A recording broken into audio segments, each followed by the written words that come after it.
আসসালামু আলাইকুম। ধরেন আপনি পরীক্ষার হলে আছেন এবং এটা আপনার আনসার স্ক্রিপ্ট। এটাতে আপনি আনসার লিখবেন এবং এটাতে আপনি আনসার লিখলেন, ১ number answer, ২ number answer, ৩ number answer, কিছু একটা আপনি লিখলেন আনসারগুলো।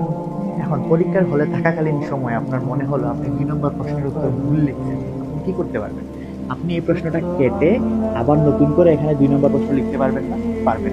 এখন আপনার মনে হলো যে আপনি পুরোটা প্রশ্নের উত্তরই আপনি ভুল লিখছেন। আপনি পুরোটা প্রশ্নের উত্তর কেটে নতুন আরেকটা প্রশ্ন উত্তর নিতে পারবেন এবং সেখানে আবার আনসারগুলো আপনি নতুন করে লিখতে পারবেন।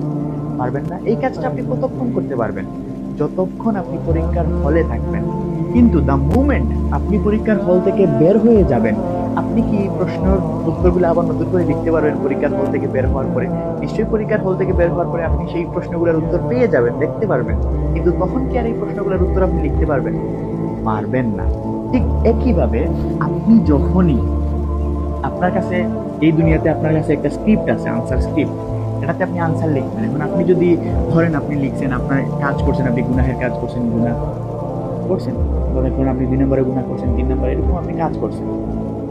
এখন আপনি যেহেতু এই পৃথিবীতে এখনো আছেন, এই দুনিয়াতে এখনো আছেন, আপনার হাতে এই সুযোগটা আছে, এই গুনাহটা কেটে আপনি এখানে তাওবা লিখতে পারবেন।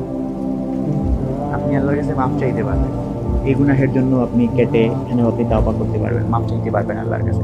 কিন্তু দ্য মোমেন্ট আপনি পরীক্ষার হল থেকে বের হয়ে যাবেন, এই দুনিয়া থেকে চলে যাবেন, কবরে চলে যাবেন, তখন আপনি নিশ্চয়ই বুঝতে পারবেন আপনার রব কে ছিল।